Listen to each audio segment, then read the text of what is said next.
And then the day that we ran our story on Guantanamo Bay is the day that 60 Minutes and the New Yorker broke the Abu Ghraib story.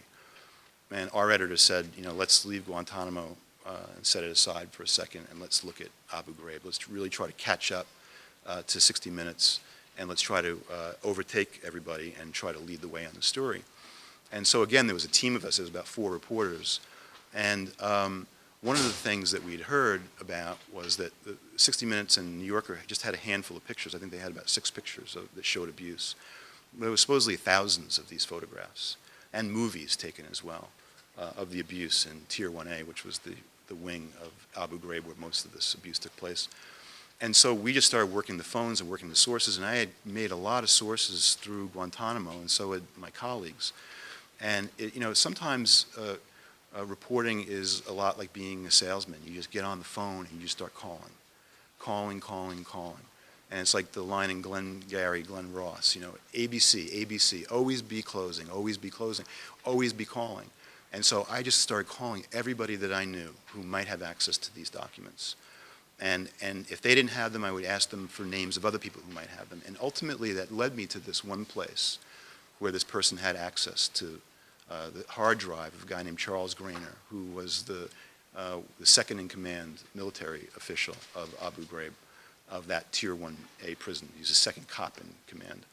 And he foolishly had taken every picture that he ever took on his digital camera, and he downloaded them onto his computer, onto his hard drive.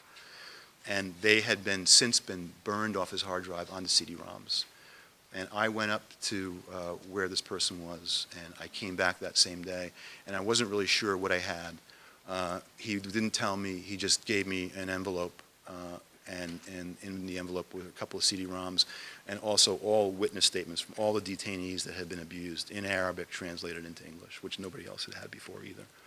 And I got back into the newsroom about 2 o'clock in the afternoon, and we went over to the picture desk with the top editors of the paper, and we popped these discs into the computer, and it was just nauseating what we started to see. Pictures that went way beyond our understanding of the initial abuse, involving dogs, people who were bleeding out all over the place from being attacked by dogs, and dogs in the Geneva Convention are not permitted to be used during interrogation, so that was a clear violation right there. But they're just really disgusting photographs of men being forced to masturbate in front of the female National Guardsmen, people who people who were smeared with feces, other people they put panties over their faces and they handcuffed them over railings, they handcuffed them in the back, they would leave them there for 4, 6, 8 hours. And so we knew that we had something that was incredibly explosive and really, really powerful. We also had the movies that were taken off of digital cameras of some of the National Guardsmen just pounding these detainees who were handcuffed with burlap bags over their heads, just punching them, wailing them on the head. And we decided that, it wasn't my decision, but the paper decided that these photographs were really important. They showed that the abuse was much deeper and broader than was previously known, and we published a number of those photographs, the ones that you could look at without throwing up, and they were, as you know, disseminated around the world. And in the intervening weeks, we continued to write stories about military intelligence knowledge of what was happening there, how CIA officers were allegedly involved in these interrogations. Basically what would happen is that the guards would rough these guys up, more than rough them up, torture them, some would say. And then a CIA officer, maybe dressed like me, would come in, not with a suit, but just with a shirt on, and would come in with no name or anything, and would come over to the detainee and say, this is really horrible what's happened to you. This is really terrible. I'm really sorry. Come on, let me get you out of here. And you become the good guy. And the CIA officers would take them out. And then they would do their nice guy interrogations in these wooden shacks behind the hard site, as they called it. Whether they got good intelligence is still debatable, but that was kind of how things were being run.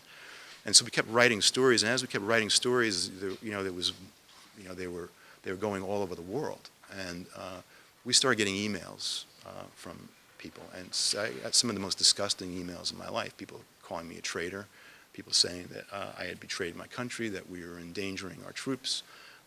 And I mean, some of the emails threatened, me with death, said that they wanted to piss all over me, said that they hoped that, one day that I would have my head cut off like Nicholas Berg, that I would have my body hung on the bridge like those guys from Blackwater who were captured there and burned. And, but I also got a lot of emails from a lot of people who said, you know what, thank you very much, because this is a public service. This is, our country is better than this. This is our men and women, and they're going to be put at risk, not just for today, but 10 years, 20 years, 30 years down the line because of these violations. And if they ever get captured and become prisoners of war, what's going to happen to them? And so, people need to be held accountable for this. So those emails and that kind of response kind of felt really good, particularly when we were reading about how they wanted to cut our heads off.